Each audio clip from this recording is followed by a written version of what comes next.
కృష్ణుడు నా మిత్రుడు. కృష్ణ మిత్రమా, కృష్ణ! ఆగండి సైనికులారా.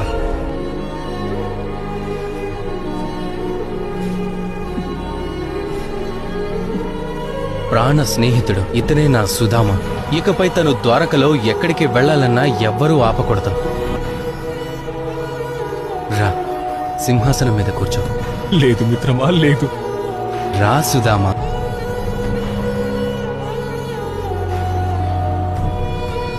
వద్దు మిత్రమా, అంత పని చెయ్యొద్దు కృష్ణ. ఇది నాకు ఆనందాన్ని ఇస్తుంది. నాకు ఈ ఆనందం లేకుండా చెయ్యొద్దు.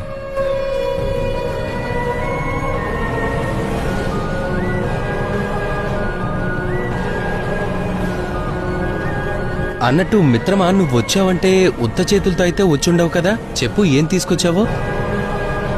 ఇంట్లో కేవలం పిడికెడు అటుకులు మాత్రమే మిగిలాయి. అవే తీసుకొచ్చాను మిత్రమా. అద్భుతం. నాకు ఈ విందు భోజనాలేవి ఆకలి తీర్చవు సుధామా.